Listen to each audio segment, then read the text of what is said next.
ఎర్రపాడ మండలంలో ఎన్టీఆర్ సేవా సమితి ట్రస్ట్, ఎంవీవీఎస్ మూర్తి ట్రస్ట్ సంయుక్తంగా నిర్వహించిన ఉచిత మెగా వైద్య శిబిరానికి విశేష స్పందన లభించింది. ఆదివారం విశాఖ టీడీపీ పార్లమెంటరీ ఇన్ఛార్జి గీతం అధ్యక్షులు మతుకుమిల్లి శ్రీ భరత్ సహకారంతో శృంగవరపుకోట నియోజకవర్గ టీడీపీ ఇన్ఛార్జ్ మాజీ ఎమ్మెల్యే కోళ్ల లలితా కుమారి ఆధ్వర్యంలో విశాఖకు చెందిన ప్రముఖ గీతం దంత వైద్య కళాశాల, జిన్సర్ హాస్పిటల్ వారిచే 10 మంది ప్రముఖ వైద్య నిపుణులతో 30 రకాల వ్యాధులకు సంబంధించి వైద్య శిబిరాలు ఏర్పాటు చేశారు. ముందుగా మాజీ ఎమ్మెల్యే కోళ్ల లలితా కుమారి చేతుల మీదుగా రిబ్బన్ కట్ చేసి శిబిరం ప్రారంభించారు. ఉదయం 10 గంటల నుండి సాయంత్రం 5 గంటల వరకు ఏర్పాటు చేసిన ఉచిత వైద్య శిబిరంలో 400 మంది రోగులకు వైద్య పరీక్షలు నిర్వహించి రోగులకు నాణ్యమైన మందులను పంపిణీ చేశారు.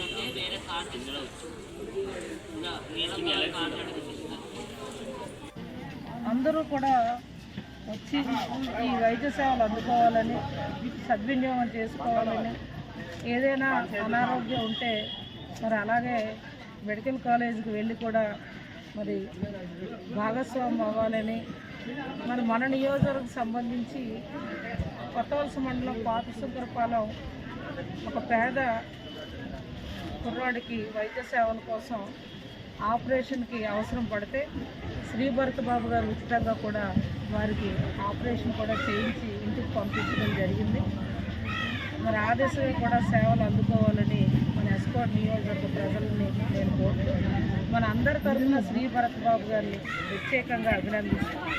మరి ఈ నియోజకవర్గానికి భవిష్యత్తు రోజుల్లో మరి చల్లనీళ్ళకు వేడినీళ్ళు తోడుగా శ్రీ భరత్ బాబు గారు మరి నాకు ఈ ఆడపిల్లకి తోడుండి ఎంపీగా మరి వారిని భారీ మెజార్టీతో గెలిపించుకోవాల్సిన బాధ్యత కూడా మా అందరిపైన ఉంది. గెలిపించుకొని వారి ద్వారా కూడా, ఎంపీ గారి ద్వారా కూడా ఈ నియోజకవర్గానికి భవిష్యత్తు రోజుల్లో అనేక అభివృద్ధి సంక్షేమాలకు శ్రీకారం పెడతామని, దానికి ఒక ఉదాహరణ చెప్తాను. నేను చిట్టంపాడు అనే గిరిజన విలేజ్కి శ్రీ భరత్ బాబు గారు నేను కూడా వెళ్ళడం జరిగింది. అక్కడ ఏదైతే గతంలో చంద్రబాబు గారి హయాంలో ఫీడర్ అంబులెన్స్ నుండి వైద్య సేవల కోసం గిరిశిఖర గ్రామాల నుంచి ప్లెయిన్ ఏరియాల్లోకి వైద్య సేవలకు అందజేశాము.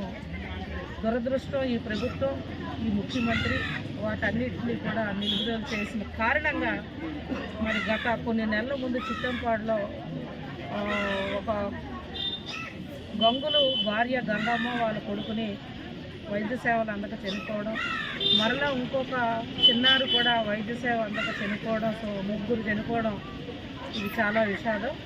మరి అక్కడికి రోడ్డు, అదేవిధంగా రైల్వే ట్రాక్ కూడా ఆనుకొని ఉంది. మరి మేము అందరం కూడా కలిసి అక్కడికి వెళ్ళి పర్యటించాం.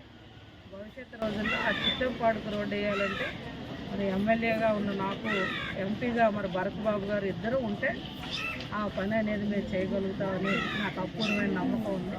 కనుక దయించి శ్రీ భరత్ బాబు గారిని మంచి మెజార్టీతో గెలిపించుకొని ఎస్కోట్ నియోజకవర్గానికి వారి ద్వారా ఇంకా అనేక సేవలు చేయాలని ఆ భాగ్యాన్ని కల్పించమని మన ఎస్కోట్ నియోజకవర్గ ప్రజలందరికీ తెలియజేస్తున్నాం.